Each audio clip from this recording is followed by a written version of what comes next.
A mensagem desta noite é sobre descanso. Então eu peço a todos vocês agora que descansem, ok?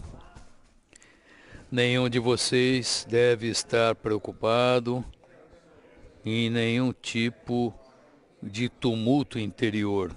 Nenhum de vocês deve estar empolgado demais. Todos nós devemos respirar profundamente e descansar. Não significa que sejamos passivos ou que estejamos meramente vendo o que está acontecendo. Significa uma condição na qual devemos frequentemente estar nela, como veremos na mensagem desta noite. Achar descanso, não um tipo de uma situação pacífica de paz exterior, mas uma condição interior de descanso.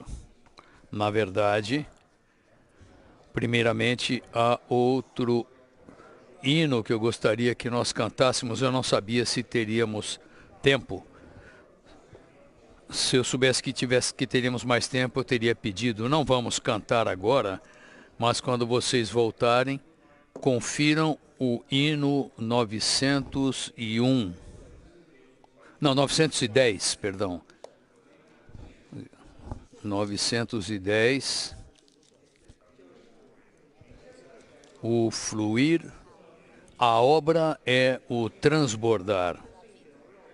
Transbordar da vida que nós temos. O viver e a obra cristã são um.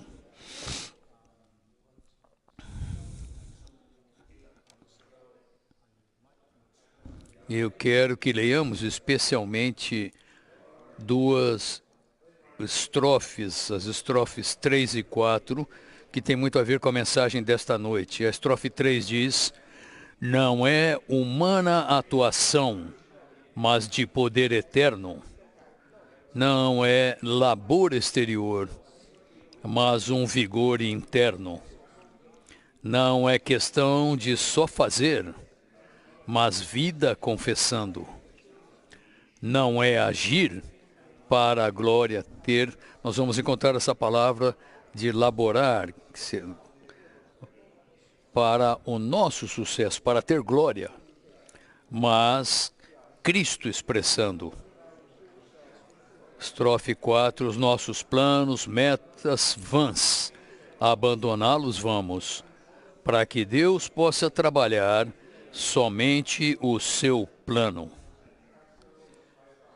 E o que temos, nosso ser, à morte entregamos, para que Cristo viva em nós com seus tesouros plenos. Espero que este hino aqui, 86 e o hino 910, sejam visitados por vocês na próxima semana, pelo menos, enquanto vocês estiverem ponderando ou lembrando-se, ou até mesmo fazendo alguma reflexão sobre esta mensagem específica. Então, eu sou muito grato ao Senhor por nós, irmãos, termos esta conferência nesta série sobre o quê? Sobre o Cristo todo inclusivo. Não é maravilhoso? A única oração que tem hoje à noite ao Pai, e somente o Pai conhece o Filho. E somente o Pai pode revelar o Filho a nós, ninguém mais. Quando Pedro, ao ser perguntado quem sou eu, Pedro respondeu: tu és o Cristo, o Filho do Deus vivo. E o Senhor disse: bem-aventurado és Simão, não foram sangue e carne que te revelaram, mas o Pai que está no céu. Então, nenhum ser humano pode conhecer Cristo sem revelação da parte do Pai. Ninguém conhece esse Cristo como o Pai o conhece. Portanto, hoje à noite, para conhecermos algo mais a respeito desse Cristo, ser o nosso verdadeiro descanso, a respeito do descanso genuíno, nós peticionamos ao Pai que nos revele esse Cristo para nós. Então, vemos nesta conferência maravilhosa, primeiramente vimos Cristo como a própria estrela viva. Em segundo lugar, vimos Cristo como nosso amado médico e amado noivo. Então, vimos Cristo, vimos que Jesus é o nome dado por Deus ao Salvador Rei, e Cristo ser Emanuel, sendo chamado pelos homens esse Salvador Rei. E esta manhã vemos Cristo como o centro do Deus triuno processado. Esta noite veremos Cristo como aquele que nos dá descanso. Notem, não é Cristo como o nosso descanso, que Ele é, mas aqui é aquele que nos dá descanso. Eu vou deixar a mensagem 6, que será uma surpresa para todos nós amanhã, a consumação desta conferência.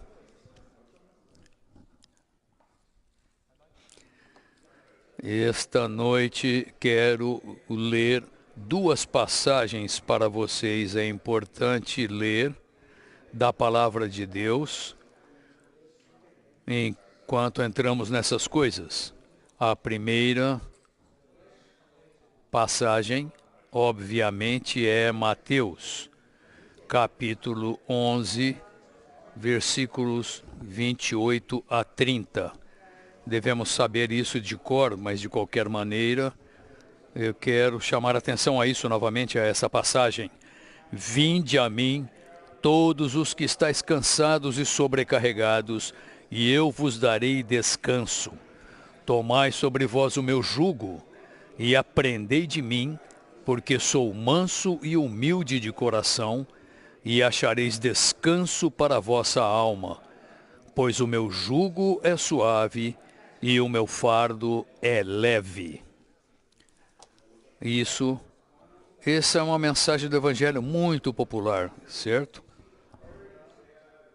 Todo aquele que estiver escravizado, todo aquele que estiver lutando, brigando, se esforçando, seja o que for, se você é uma pessoa mundana, você está vivendo para edificar uma família, ter um negócio bem-sucedido, seja o que for, e se você for uma pessoa religiosa, esforçando-se para ser bom, para ser ético, para ser absolutamente moral, para ser religiosamente justo, e isso é um fardo pesado sobre você. Então você está debaixo de um jugo, de um cansaço. Portanto, os cristãos, como nós, vemos algo sobre Cristo e a Igreja, vemos algo sobre a economia de Deus, vemos algo sobre o propósito eterno, vemos essas coisas e estamos naquilo que chamamos de restauração do Senhor para realizar ou produzir essas coisas, certo? Para ser um testemunho de Deus em todas essas coisas. E eu lhes digo que esse é um fardo ainda maior. Esse é um fardo enorme. Talvez não haja um fardo tão pesado como esse. Realizar o que está no coração de Deus. E o Senhor E estava na terra fazendo exatamente isso, nada além disso. Então, este versículo, se você for estrito, é dado não apenas para algum pecador ou incrédulo, embora possa ser usado dessa maneira, mas sob o peso e o fardo da condenação e o juízo do pecado e da morte, e debaixo desse fardo, desse peso, você fica escravizado debaixo da lei, incapaz de cumpri-la. Então, nesse encargo, debaixo desse fardo, ele precisa ser liberto, precisa ser libertado, precisa achar descanso. É verdade. Mas essa palavra, estritamente falando, não foi dada a eles. Se você estudar o contexto desses versículos que acabamos de ler, essas palavras foram faladas aos seguidores do Senhor, aos discípulos que estavam com o Senhor. E isso aconteceu, contextualizando aqui, depois que o Senhor foi rejeitado de maneira forte em cada cidade, Cafarnaum,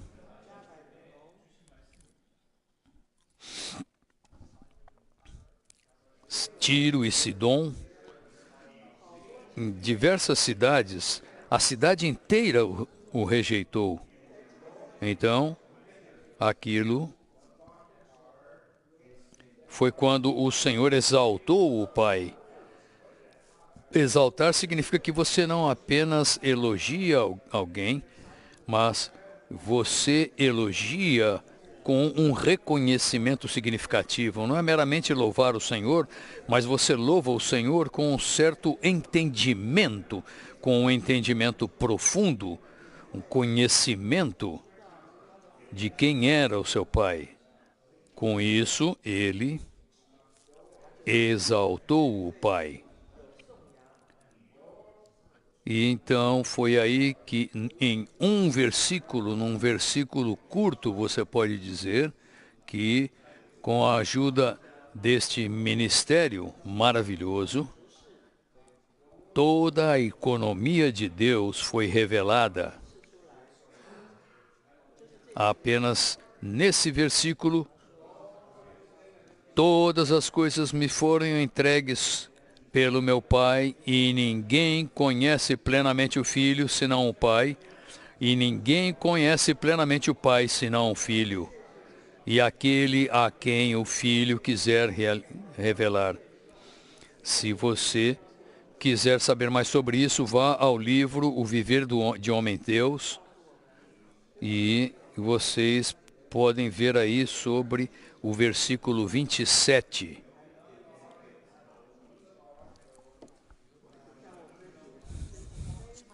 De maneira fenomenal, inacreditável, toda a economia de Deus está nesse versículo.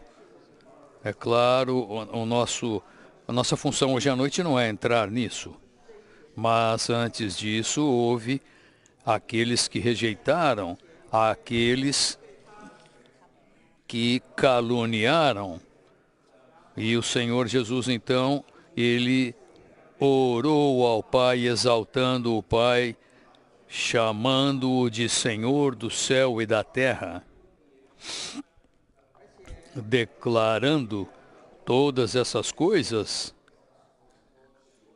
que o Pai revelaria com relação ao Filho, e o Filho revelaria a respeito do Pai, todas essas coisas relacionadas à totalidade da economia de Deus, oculta dos sábios e inteligentes.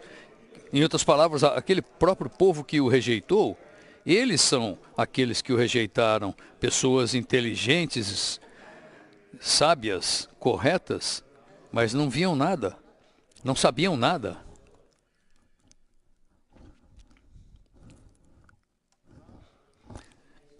Em vez disso,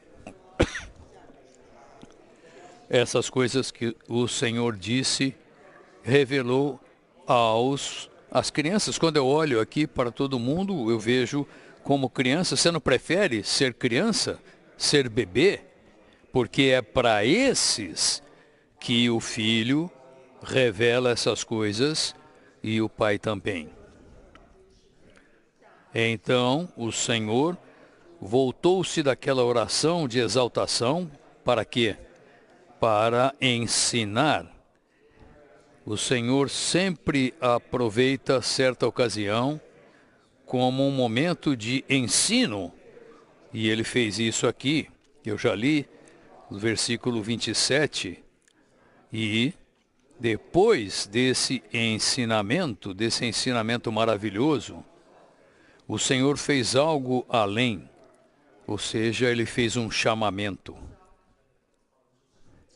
Primeiro ele exaltou, depois veio um ensinamento, e então o ensinamento é seguido por um chamamento. Vinde a mim. E não é apenas vinde a mim, mas também, como veremos, aprendei de mim. É por isso que eu mudei 3 estrofes aqui. Vinde a mim, não apenas vinde a mim, mas aprendei de mim. É assim que ele nos dá descanso. Nós que vimos algumas dessas coisas e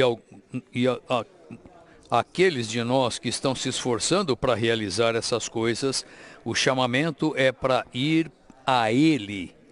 E a exortação é que aprendamos dele. Ok? Agora, vamos entrar nessa parte que é o Algarismo Romano 1. Esta noite, na verdade, eu não vou ter muitas coisas novas para dizer.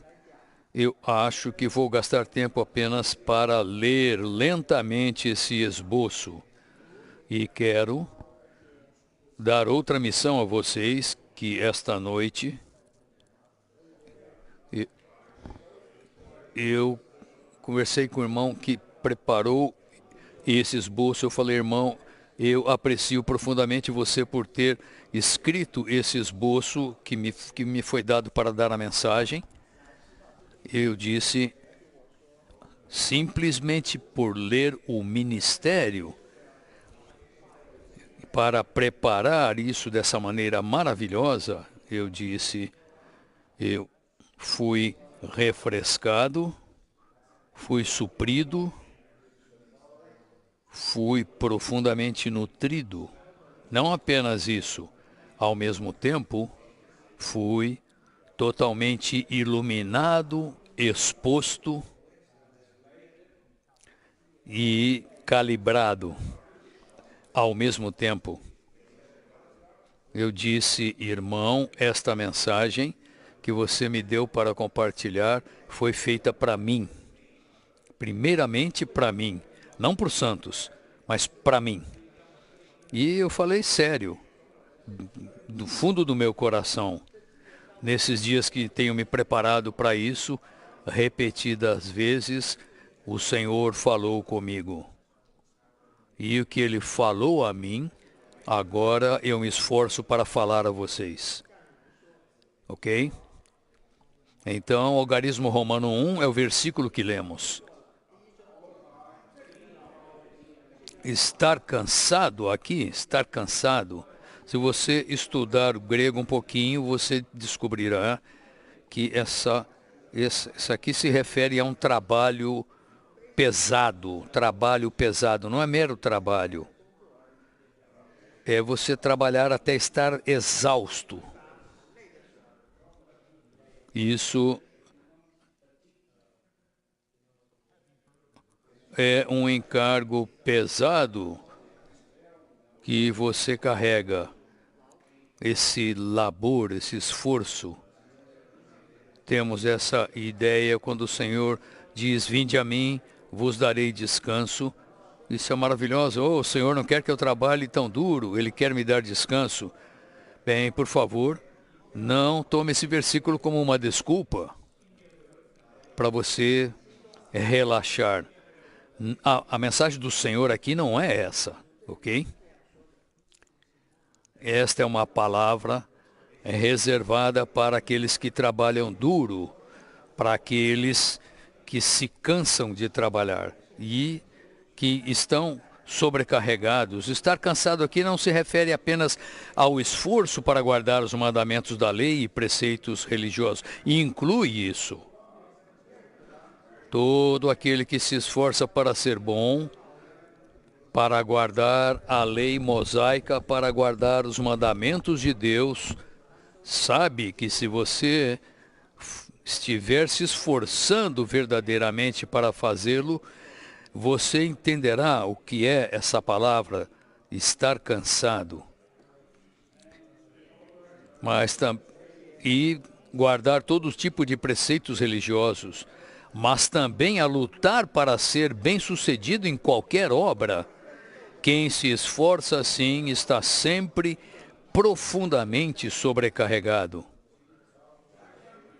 Eu sou um dos chamados cooperadores na restauração do Senhor, entre muitos irmãos, e eu também até certo ponto entendo o que significa laborar, o que é se esforçar, o que é o tipo de trabalho pesado para ter sucesso, para realizar algo de maneira boa, a fim de terminar aquilo que você começou em qualquer tipo de obra. E eu também entendo o que é estar com um encargo pesado. Então, estar sobrecarregado. Portanto, essa palavra é para mim. E creio que todos nós, até certo ponto, na restauração do Senhor, na vida da igreja, estamos laborando, nos esforçando pelo mesmo, para a obra do Senhor. Olhem para o próprio Senhor, aqui ele tem o encargo de nos ensinar como encontrar descanso, certo? E você pensa, se você pensar que o Senhor nunca trabalha, você está errado. Mas ele disse, assim como o Pai trabalha até agora, também eu trabalho. Também eu trabalho. O Senhor Jesus, aquele que disse, vinde a mim e eu vos darei descanso, ele é aquele que trabalha mais. Mas ele tinha um segredo, e é isso que encontramos aqui. Letra B.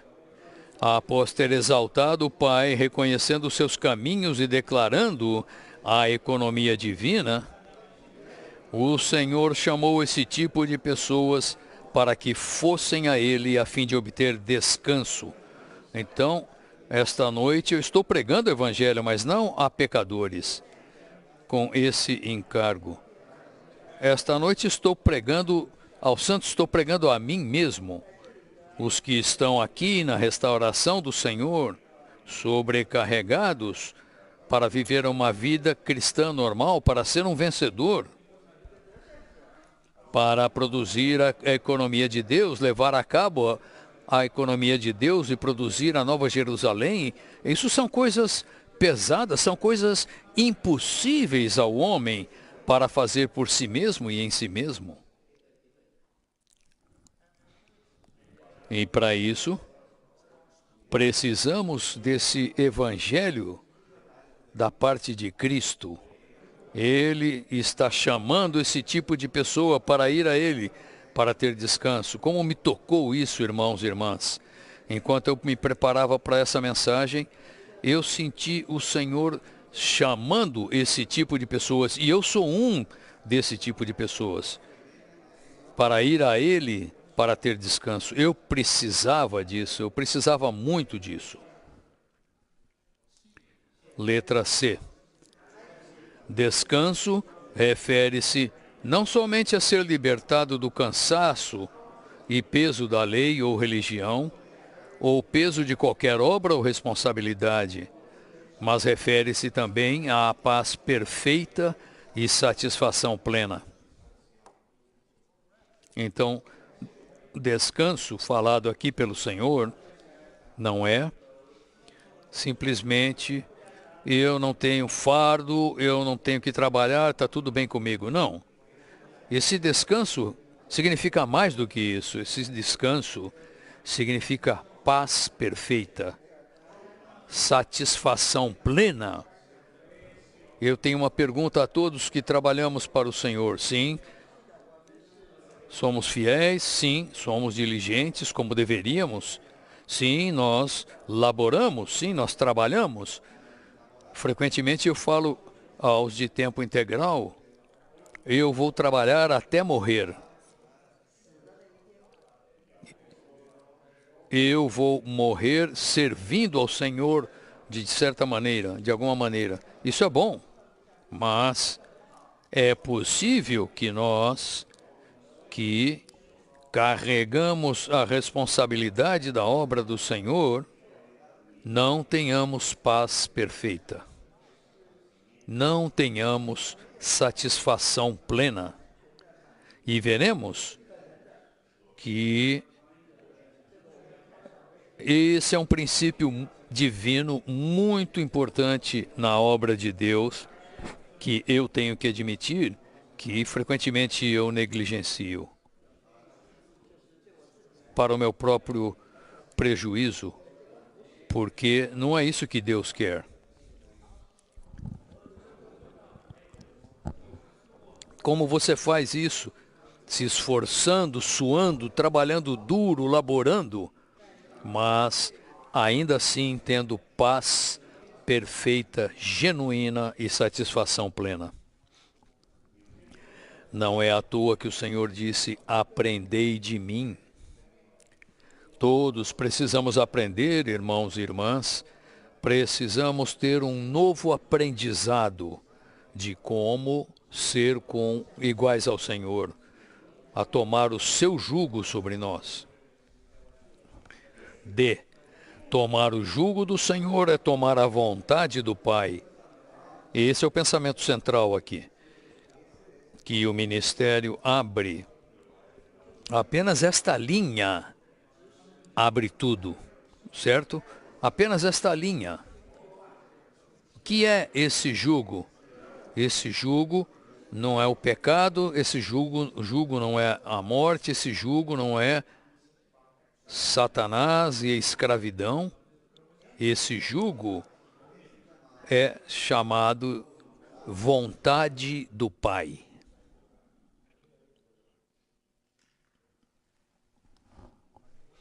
A propósito, a palavra sobrecarregado significa que você está sobrecarregado.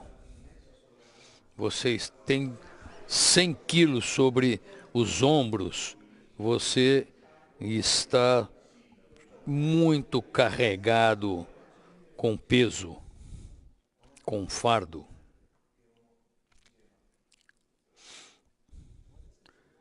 Que é esse jugo? É a vontade do Pai. Que é esse jugo que é a vontade do Pai? Uma interpretação ou implicação é que é como se nós tivéssemos aqui uma balança de 2 pratos, certo? Uma balança de 2 pratos. Isso é o jugo. O jugo é são aqueles braços e essa balança tem que ter simultaneamente 2 pesos, uma em cada prato. E uma maneira de ver isso é o jugo que 2 animais levam, sejam cavalos, bois. Não é só um boi laborando para arar a terra, mas frequentemente são 2 bois. 2 bois compartilhando o mesmo jugo, a canga.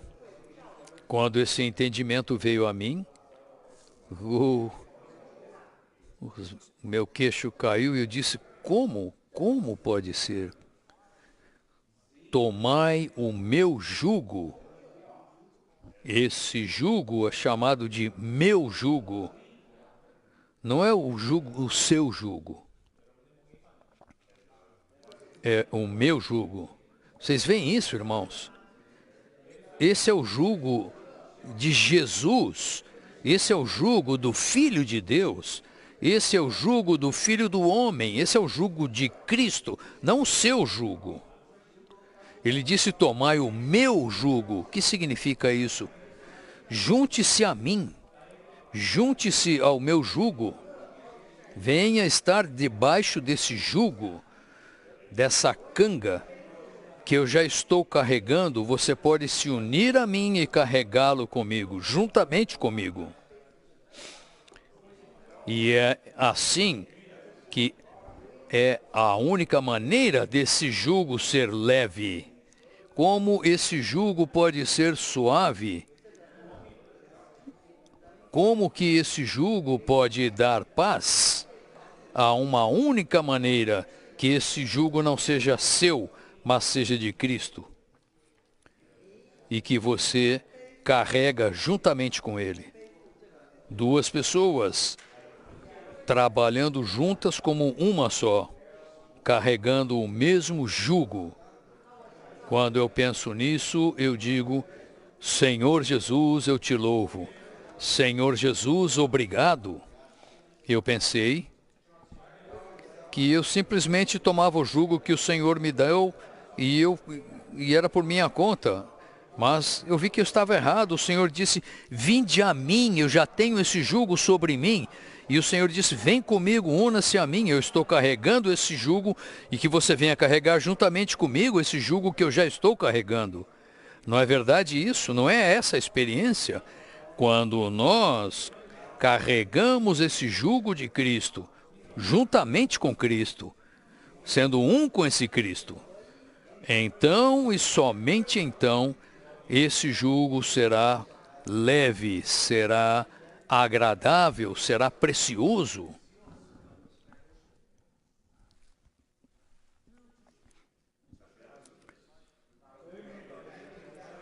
A obrigação muda para prazer e a oração muda para louvor, somente quando sabemos como levar o jugo de Cristo. E esse jugo, deixe-me lembrar-lhes, não é isto ou aquilo, esse jugo é a vontade do Pai. Quando você vê isso, você sentirá que foi salvo novamente. Esse jugo é simplesmente a vontade do Pai, qualquer que sejam as formas, ou situações ou condições que ele tome, mas no fundo é isso aí, qualquer que seja, pode ser uma rejeição, pode ser uma perseguição, pode ser todo tipo de sofrimento, pode ser todas as coisas. Em Romanos 8, o que quer que seja, simplesmente você olha para essas coisas e vê que não consegue suportá-las, mas se você vir todas essas coisas como a vontade do Pai, tudo muda. Tudo muda. O Senhor foi rejeitado, mas não estava incomodado. Ele tinha paz e descansava. Por quê? Porque ele não estava ali para ganhar popularidade. Ele não estava ali para fazer um nome para si mesmo. Ele não estava ali para se tornar rei. Ele estava na terra para fazer uma única coisa, que é a vontade do Pai. E era a vontade do Pai que ele fosse rejeitado, e por fim ele foi totalmente rejeitado até a morte. E ele disse: Pai, seja feita a tua vontade e não a minha. E ele teve paz. Ele achou satisfação. Porque essa é a vontade do Pai. Irmãos, voltemos os nossos olhos desta ou daquela coisa, deste ambiente ou daquele ambiente. voltemos os nossos olhos para algo chamado a vontade do Pai. E você simplesmente diga: Pai, seja feita a tua vontade. Nesse momento você está carregando juntamente o fardo de Jesus, o jugo de Jesus. Não é ser regulado ou controlado, ser governado ou controlado por nenhuma obrigação da lei ou da religião, nem ser escravizado por qualquer obra. Ouçam, eu estou fazendo a obra do Senhor, mas tenho de testificar que há ocasiões em que eu me torno escravizado por essa obra. Eu perco a visão de que isso é a vontade do Pai, aquela obra se torna pessoal para mim. Vocês estão conseguindo me acompanhar, irmãos e irmãs? Não é a vontade do Pai, aquilo se tornou algo meu. E quando se torna algo meu, está fora. Não há paz. Não há paz, não há satisfação. Porque você está preocupado se o seu nome estará ligado a essa obra. Você está preocupado se você vai ter sucesso? Você está preocupado se as pessoas darão um nome mau para você? O apóstolo Paulo testificou aos coríntios que o tempo todo estas e outras coisas estavam sobre ele. E ele as tomou, não rangendo os dentes, não porque ele era mais forte, certamente pela graça, mas ele aceitou e foi plenamente obediente à vontade de Deus, à vontade do Pai. Aquilo bastava a ele. Não é rejeição ou recepção, mas a vontade do Pai. Não é uma questão de você ser caluniado ou ser louvado, é a vontade do Pai. Não é nem estar escravizado por qualquer obra, mas é ser constrangido pela vontade do Pai.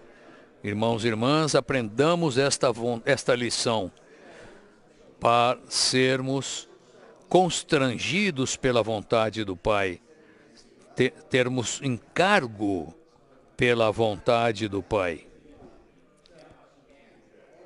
Letra E. O Senhor viveu tal vida, não cuidando de nada além da vontade do seu Pai. Tudo que ele fazia, cada respiração dele, ele viveu essa vida. O Senhor Jesus, que pessoa, o primeiro homem-deus, viveu assim. Então ele tornou-se o modelo, ele tornou-se o exemplo, ele tornou-se o nosso protótipo. Não se importando com nada, senão a vontade do seu Pai. Vejam esse versículo em João: a minha comida é fazer a vontade daquele que me enviou e terminar a sua obra. Não busco a minha própria vontade, sim a vontade daquele que me enviou, ele disse. Porque eu desci do céu não para fazer a minha própria vontade, e sim a vontade daquele que me enviou. Meu Pai, se é possível, passa de mim esse cálice, todavia não seja como eu quero, e sim como tu queres. Esse sabe o que é descansar. Ele sabe o que é descansar com satisfação e paz. 1. Os crentes copiam o Senhor em seu espírito, tomando seu jugo, a vontade de Deus, e laborando pela economia de Deus segundo o seu modelo. Eu fui muito tocado pelo Senhor, porque frequentemente eu não faço isso, eu não tomo o Senhor como o meu modelo. e não trabalho nem elaboro como ele fez. É claro, isso aqui não se trata de imitação exterior, mas de copiar o Senhor no nosso espírito, ou seja, estando sob o mesmo jugo. Isso é ser conformado à sua morte. Isso é ter comunhão nos seus sofrimentos. Isso é estar sob o mesmo jugo com o Senhor. Estando sob o mesmo jugo com Ele, caminhando juntamente com Ele, debaixo do mesmo jugo, eu o copio. Ele é o meu modelo aqui. Eu simplesmente estou ao lado dele.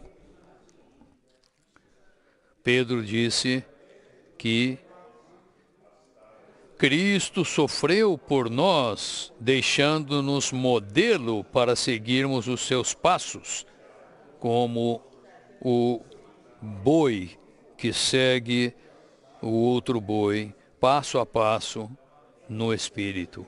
É assim que devemos trabalhar, irmãos e irmãs. 2. O Senhor, que foi submisso e obediente ao Pai ao longo de toda a sua vida, nos deu a sua vida de submissão e obediência. Duas coisas. Que boas novas! Aquele que genuinamente foi submisso e obediente ao Pai, já nos deu essa mesma vida de submissão e obediência. Irmãos e irmãs, nós temos essa vida. Nós temos isso, a mesma vida que o Senhor teve. Então, que essa mente, Paulo disse, tende em vós esta maneira de pensar, que houve também em Cristo Jesus, o qual, existando na forma de Deus, esvaziou-se a si mesmo, foi obediente até a morte e morte de cruz. Essa vida está em nós.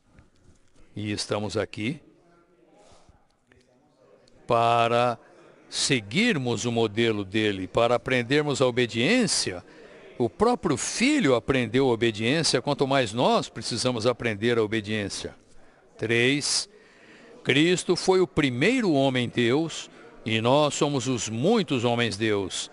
Temos de aprender dele em sua submissão absoluta a Deus e sua satisfação plena com Deus. Então, o que aprendemos dele? Aprendei de mim. E o que ele diz? Aprendei de mim. A razão é por quê? Porque sou manso e humilde de coração. Então, o que aprendemos? O que aprendemos? Tomando esse jugo, o que estamos aprendendo de fato aqui? Ele disse, sou manso e humilde de coração. Esse é o segredo, irmãos. Esse é o segredo para nós conhecermos o descanso verdadeiro.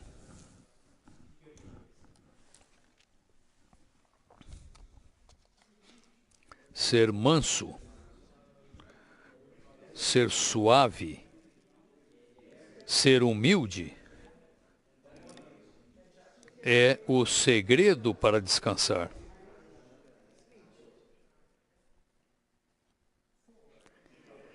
Vou continuar, item 4. Deus está fazendo em nós o que é agradável aos seus olhos por meio de Jesus Cristo, a fim de que sejamos capazes de fazer a sua vontade. Podemos dizer, como faço a vontade de Deus? Bem, Deus está nos ajudando, na verdade, Deus está fazendo isso em nós, na pessoa de Cristo, e como o Espírito que está mesclado com o nosso Espírito, Ele está fazendo exatamente isso, aquilo que agrada a Deus. Todos devemos ter a ambição, irmãos e irmãs, de servir de tal maneira que seja agradável a Deus e também, é claro, aos homens.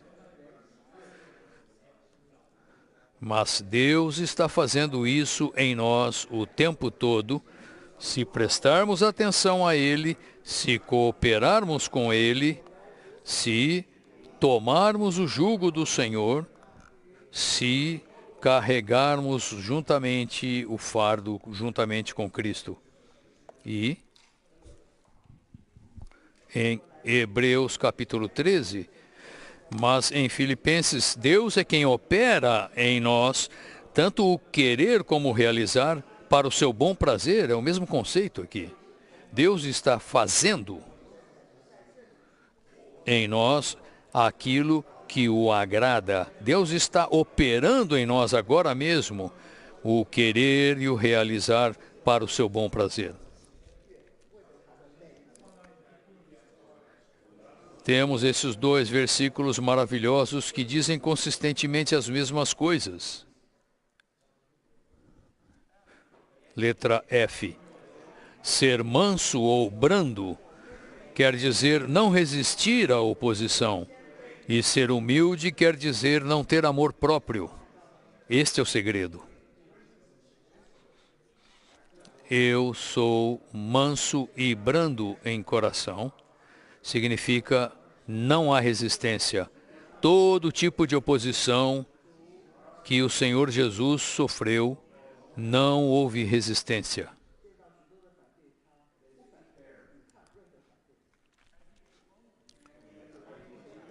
E ele ser humilde significa que quando há todo tipo de nomes maus falados contra ele,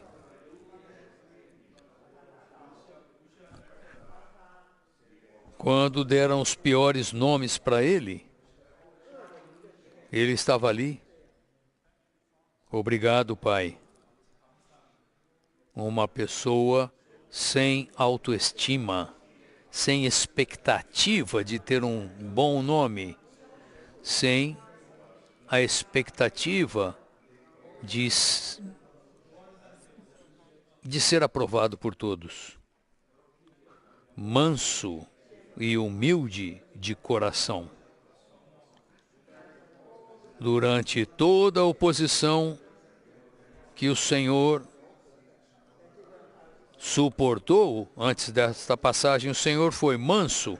Durante toda a rejeição, ele foi humilde de coração. Não significa que o Senhor era passivo, que ele era fraco, que ele não podia fazer nada. Não significa isso. Significa que, diante de todas essas coisas, ele interiormente estava descansando, estava com plena paz, porque essa era a vontade de Deus para ele naquele momento. Então ele louvou o Pai, ele agradeceu ao Pai e deu reconhecimento ao Pai. Ele exaltou a grande economia misteriosa de Deus e fez um chamamento aos seus discípulos que iriam compartilhar o mesmo destino por segui-lo. E em tudo isso, o Senhor estava em paz. O Senhor estava descansando. O Senhor estava plenamente satisfeito. Irmãos e irmãs, precisamos aprender a trabalhar dessa maneira. Letra G. Ele se submeteu totalmente à vontade do seu Pai, sem querer fazer nada para si mesmo e sem esperar ganhar algo para si mesmo. Cada uma dessas palavras é um ministério, certo? Eu amo isso. Eu amo isso. E, jovens irmãos e irmãs, quero dar um segredo a vocês, que é simplesmente repitam o ministério. Simplesmente reverberem. E vocês descobrirão que há sentido em cada palavra, cada frase, cada sentença.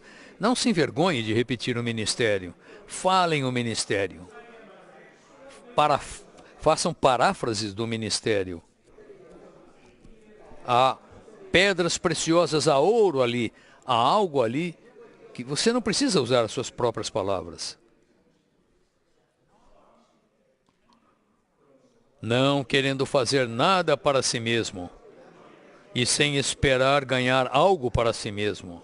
Nada de si mesmo, sem o ego, aqui não há ego. Assim, a despeito da situação, ele tinha descanso no seu coração. Somente uma pessoa que é totalmente sem o ego tem paz. Isso é lógico. Quando estamos incomodados, quando nos sentimos ofendidos, é que algo em nós está se apegando ao ego. É por isso que não temos paz. Ainda estamos lutando por algo, ainda estamos querendo algo. Então ficamos incomodados. A nossa alma está incomodada, perturbada. Não nos encontramos em situações assim, mesmo quando estamos buscando Deus. Esse é o momento em que temos de parar. Quando estamos trabalhando para Deus, esse é o momento em que temos de ir a Ele novamente, voltar para Ele. Esse é o momento em que temos de aprender de novo, aprender dEle. Esse é o momento, amados, em que voltamos para a vontade do Pai, em vez da nossa própria vontade. H. O descanso que encontramos quando tomamos o jugo do Senhor e aprendemos dele é para a nossa alma. É um descanso interior, não é nada meramente exterior em natureza. Todos sabemos quando estamos incomodados, sempre a alma está ali, certo? A alma está nos levando para um oceano de ira. Os problemas estão na alma, é a alma. E quando a alma está incomodada, todo o seu ser está dessa maneira, sem paz, sem satisfação. Você ainda pode fazer cara de que está suportando, mas, na verdade, a paz se foi há muito tempo. Interiormente, aquela satisfação da alma não está mais presente. Letra I. Aprendemos do Senhor segundo o seu exemplo, não pela nossa vida natural, mas por Ele como nossa vida em ressurreição. Devemos saber isso, não estamos imitando Cristo Jesus. Nós estamos tomando-o como modelo no nosso espírito, na esfera da vida, na esfera da ressurreição.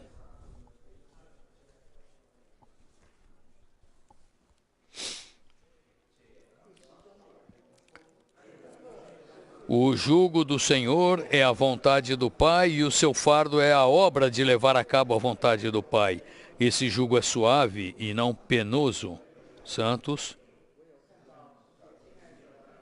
eu vi alguns amados irmãos e irmãs que se entregam para servir, se entregaram para servir e acabaram terminando num ponto de amargura, estando esgotados, esgotamento. Eles falam, por que eu fiz isso? Eu já vi isso acontecer. Às vezes, de certa maneira, eu também senti isso. Talvez você tenha uma amargura. Esse encargo, esse fardo pesado é leve, é suave, é leve, quando estamos no lugar certo. Você pode conferir consigo mesmo. Eu posso estar me esforçando, não conseguindo dormir direito, fazendo muitas coisas. Não quero dizer que não devemos fazer nada. Enquanto ainda estamos servindo, enquanto ainda estamos trabalhando, nós dizemos, isto é leve, isto não é amargo, Isso é até mesmo doce. A palavra grega traduzida por suave significa próprio para uso, portanto, bom, bondoso, suave, brando, fácil, agradável, em contraste com duro, ríspido, severo e penoso. O jugo do Senhor Jesus nunca é dessa maneira. Quando você sente que está duro, que é ríspido, que é amargo, que é severo, talvez você esteja debaixo do jugo errado. Deve ser de fato algo bom, bondoso, suave, brando, fácil e agradável. Se tomarmos sobre nós o jugo do Senhor, a vontade do Pai, e aprendermos dele, nós acharemos descanso para a nossa alma.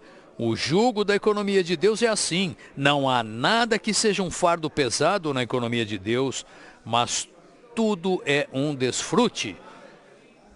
Devemos dizer amém a isso, porque essa é uma palavra verdadeira. Não culpe a economia de Deus pela sua falta de descanso. Você está culpando a pessoa errada. Não é a economia de Deus que torna você amargo. É você tomar o fardo errado, o jugo errado, usando a sua vida natural, se esforçando em si mesmo no processo do seu serviço. Isso faz com que você não tenha a paz e nem descanso. Agora chegamos ao algarismo romano 2, em Êxodo 31, 12 a 17.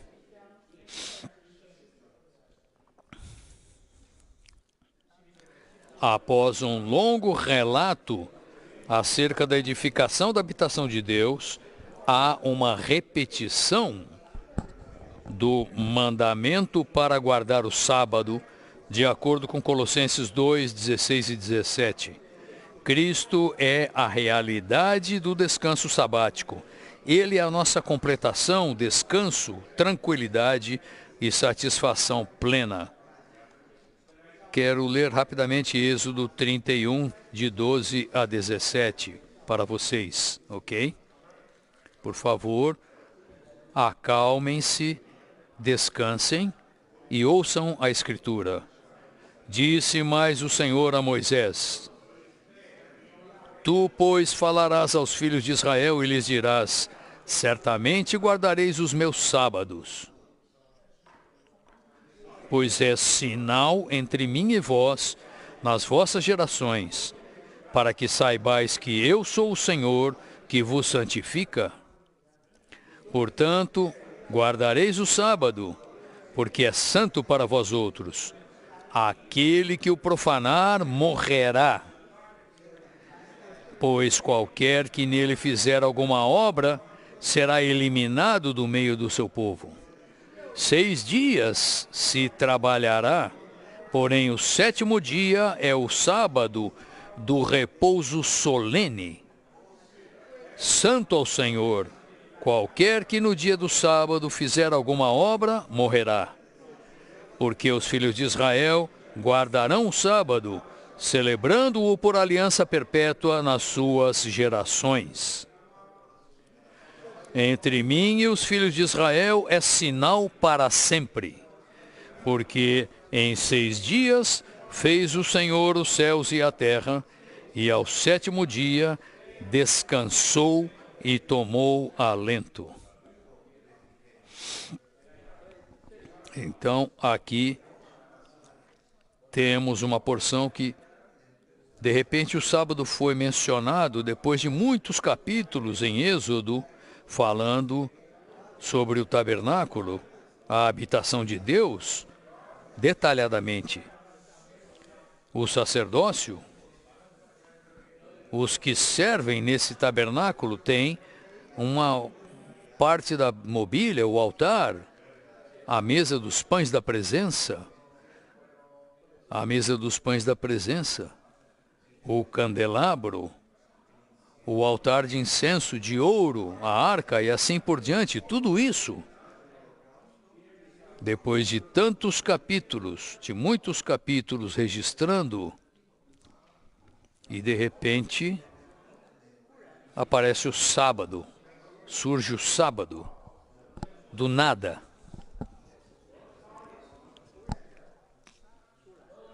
E isso nos mostra quão importante é o sábado, quão importante, quanto o sábado está relacionado com a habitação de Deus.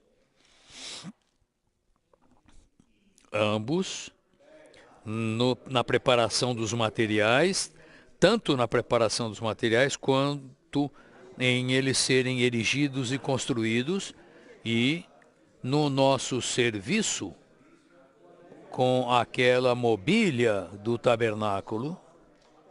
Tudo isso está relacionado ao sábado, relacionado ao descanso de Deus. E aqui, irmãos e irmãs, vemos um grande princípio espiritual e divino. Vamos ler e aprender.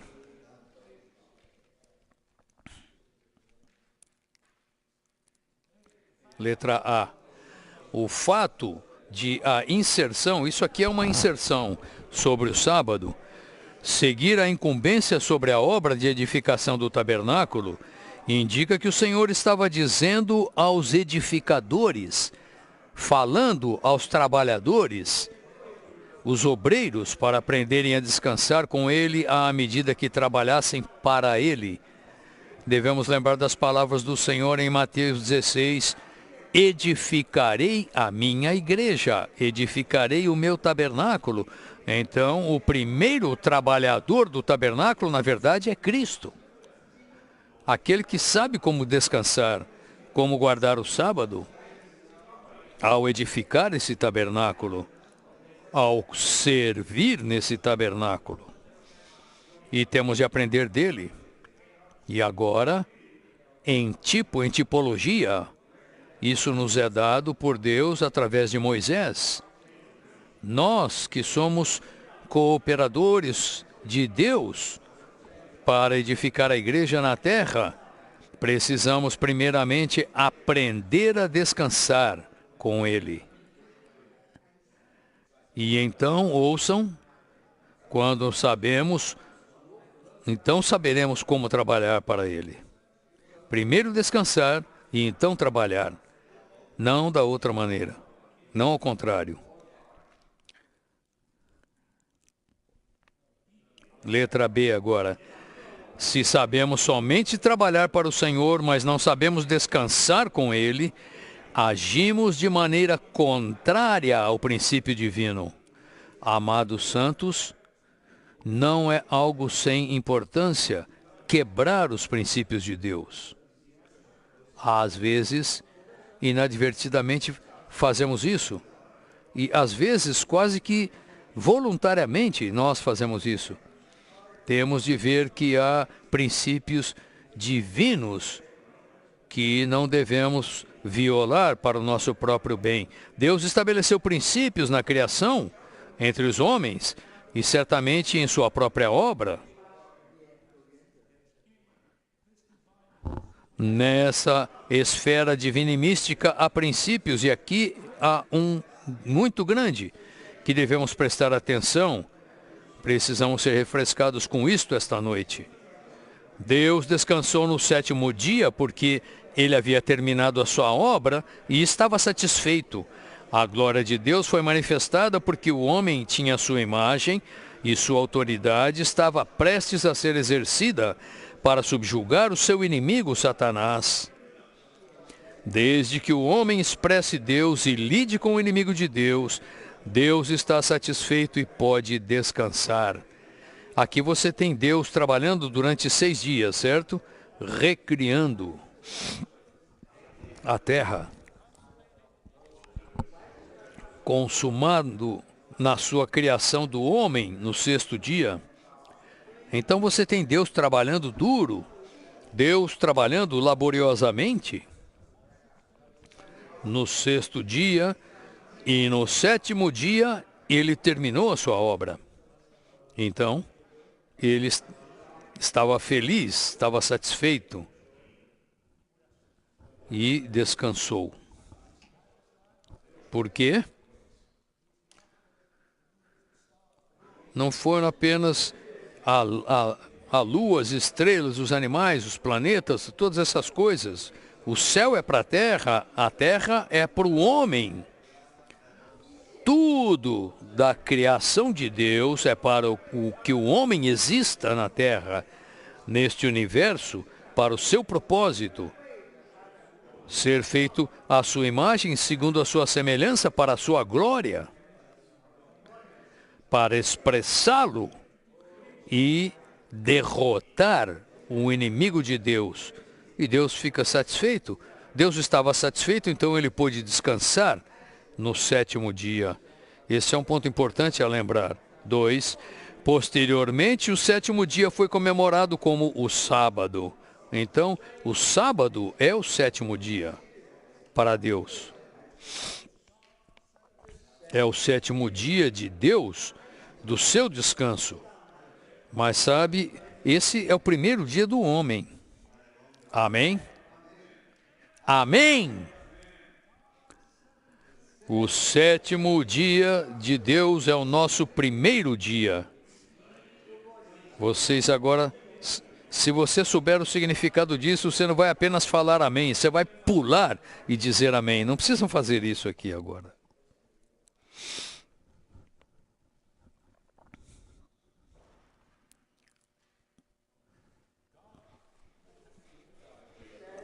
Deus preparou tudo, havia preparado tudo para o desfrute do homem, tudo.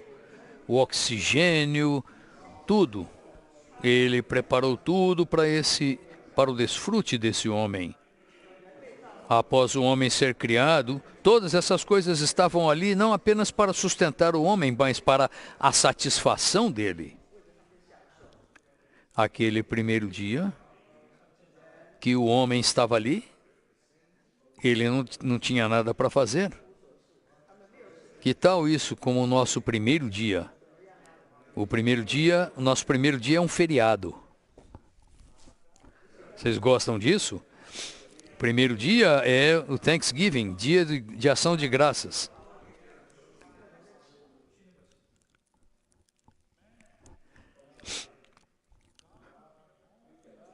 Deus preparou todas as coisas para o homem, de maneira que no primeiro dia o homem não se uniu à obra de Deus.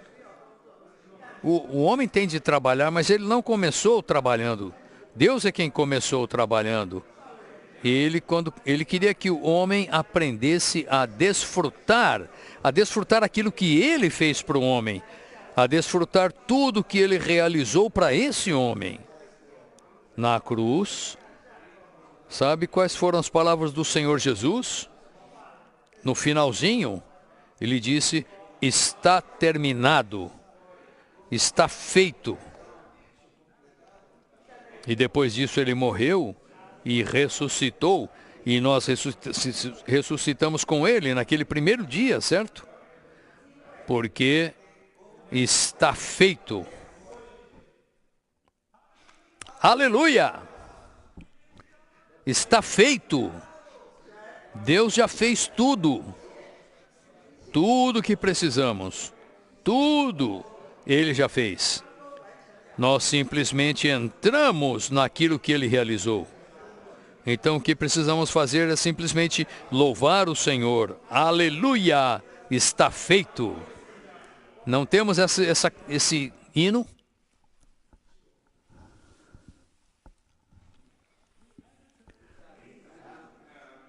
No primeiro dia nós entramos para estar satisfeito com Deus e descansar com Deus. Na verdade, entramos no descanso dele e na satisfação dele. O sábado foi feito, o Senhor disse que o sábado não foi feito para o homem. Ou melhor, o sábado, foi feito para o homem e não o homem para o sábado. Os fariseus, eles inverteram tudo. Eles fazem com que o homem carregue o fardo do sábado. Jamais foi a intenção de Deus isso. O sábado foi feito para o homem. O sétimo dia de descanso é para o homem. Deus disse, não vá trabalhar primeiro, venha para mim, venha a mim e me desfrute. Então você pode ir trabalhar. Quando você me segue, quando você está cheio de mim, quando você está refrescado por mim, quando você está satisfeito comigo, então você pode trabalhar. Quando você vai trabalhar dessa maneira, você é uma pessoa cheia, você é uma pessoa feliz, você está transbordando. A sua obra é o transbordar da vida interior. Aleluia! Aleluia!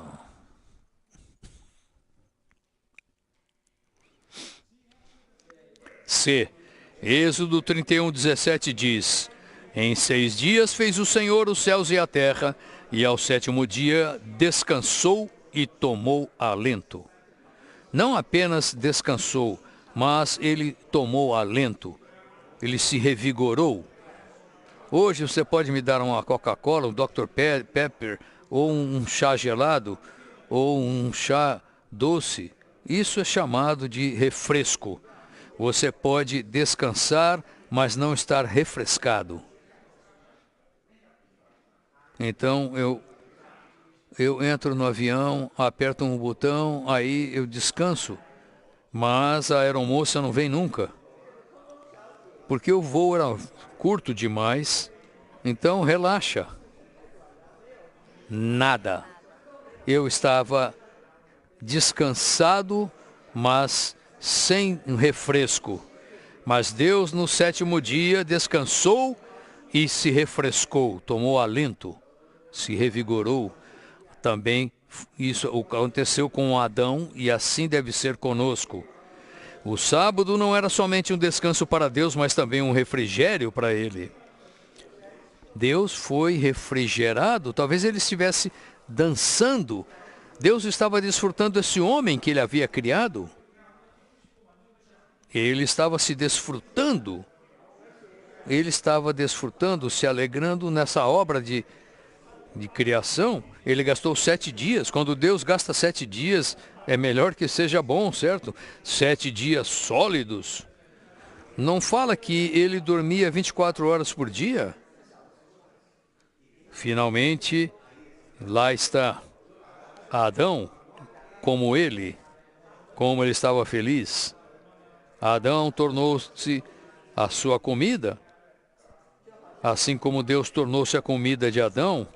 Deus descansou após a sua obra de criação ser completada.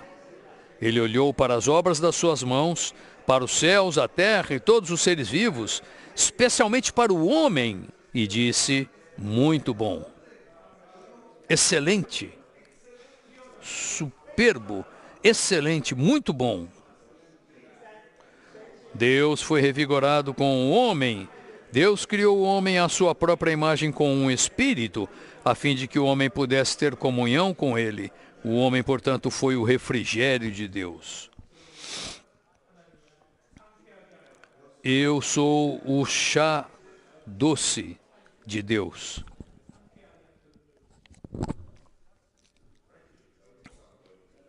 O que os Salmo 110 fala que nos dias da sua batalha, os vencedores receberão uma bebida do ribeiro. Estamos aqui para refrigerar Deus e Ele está aqui para nos refrigerar. Esse é o verdadeiro descanso do sábado. Esse é o 7º dia e o nosso primeiro dia. 4. Deus era solteiro antes de criar a humanidade. Ele queria que o homem o recebesse, o amasse, fosse enchido com ele e o expressasse para tornar-se a sua esposa. Na eternidade futura, Deus terá uma esposa, a Nova Jerusalém, que é chamada a esposa do Cordeiro. Deus estava olhando para Adão, mas ele via através de Adão. Sabe o que ele via? Uma esposa. Uma esposa. Não apenas Adão. Ele ia ganhar uma esposa para o Cordeiro, certo? É isso que ele vê. 5. O homem era como uma bebida refrescante para saciar a sede de Deus e o satisfazer. Quando Deus terminou a sua obra e começou a descansar, ele tinha o homem como seu companheiro. Esse é o 7º dia. Deus não está mais sozinho. Quando ele trabalhava, ele era um solteiro trabalhando. No sétimo dia havia outro ser ali, o seu companheiro, o próprio homem. 6. Para Deus o sétimo dia foi um dia de descanso e refrigério. Todavia, para o homem, o companheiro de Deus, o dia de descanso e refrigério foi o primeiro dia. O primeiro dia do homem foi um dia de desfrute. É um princípio divino que Deus não nos peça para trabalhar até termos tido desfrute. Vocês ganharam isso? Leiam novamente isso. É um princípio divino que Deus não nos peça para trabalhar até termos tido desfrute. Vamos continuar. Após um desfrute pleno com Ele e dele, podemos trabalhar juntamente com Ele. Vocês veem, irmãos e irmãs? Se não guardarmos esse princípio, estaremos profanando o sábado. Pular direto para o trabalho. Pula para o trabalho. Os tempo integral de manhã, não pule para o trabalho primeiro, para começar a se coordenar. Não, use um tempo para entrar no primeiro dia e desfrutar Deus como seu descanso e refrigério. E então você pode manter o princípio e você então está cheio, tem o suprimento para trabalhar para esse dia. Ou como precisamos aprender novamente a desfrutar Deus para trabalharmos na sua obra divina. Somente quando estamos subjetivamente cheios com Ele, cheios dele, é que podemos trabalhar com Ele, nele, para Ele e ser um com Ele. No dia de Pentecostes, os discípulos estavam enchidos do Espírito, o que significa que eles estavam cheios do desfrute do Senhor, porque estavam enchidos do Espírito. Os outros pensaram que eles estavam embriagados com vinho. Os outros acham que você está trabalhando forte, trabalhando pesado. Você fala, não, eu não estou trabalhando pesado, eu estou bêbado, estou embriagado com esse vinho agradável. Santos, àqueles que estavam fazendo a coisa correta. O dia de Pentecostes foi o 8º sábado. Houve 49 dias, o 50º dia é o Pentecostes. O Pentecostes é dia de descanso, é o dia quando veio o Espírito. É o refresco divino, o refrigério divino, que caiu sobre os seus discípulos até que eles estavam cheios de desfrute e refrigério. Então eles se levantaram e pregaram, e serviram, e trabalharam, estavam cheios do vinho de Deus. Na verdade, eles estavam cheios do desfrute do vinho celestial. Somente depois de serem enchidos com esse desfrute é que começaram a laborar com Deus em unidade com Ele. O Pentecostes foi o primeiro dia da 8ª semana, portanto, quanto o dia de Pentecostes, vemos o princípio do primeiro dia. 4. No que diz respeito a Deus, é uma questão de trabalhar e descansar. No que diz respeito ao homem, é uma questão de quê? Descansar e trabalhar. Deus primeiro trabalha e descansa, depois descansa, nós primeiro descansamos e depois trabalhamos. Esse é o princípio divino. Ao fazer a obra divina de Deus para edificar a igreja tipificada pela obra de edificar o tabernáculo, devemos ter uma marca para indicar que somos o povo de Deus e que precisamos dele. Então poderemos trabalhar não só para Deus, mas também com Deus, sendo um com Deus. Ele será nossa força para trabalhar e nossa energia para laborar. O sábado é esse sinal. Nós estarmos descansados e revigorados é o verdadeiro sinal de que estamos fazendo a obra de Deus. Somos o povo de Deus e devemos ter uma marca de que precisamos que Ele seja o nosso desfrute, força, energia e tudo, a fim de que sejamos capazes de trabalhar para Ele, para honrá-lo e glorificá-lo. 2. O sábado significa que antes de trabalharmos para Deus, temos de desfrutar Deus e sermos enchidos com Ele. Pedro pregou o Evangelho pelo Deus que enche interiormente, o Espírito que enche interiormente, e, portanto, Pedro tinha uma marca de que era obreiro de Deus e a sua pregação do Evangelho foi uma honra e glória para Deus. 3. Como povo de Deus, devemos ter uma marca de que descansamos com Deus, desfrutamos Deus e somos enchidos com Deus primeiro. E depois laboramos com aquele que nos enche. Além disso, nós não somente laboramos com Deus, mas também laboramos como aqueles que são um com Deus. 4. Quando falamos ao povo de Deus, devemos sempre buscar ter uma marca, um sinal de que o nosso Senhor é a nossa força, a nossa energia e o nosso tudo para ministrar a palavra.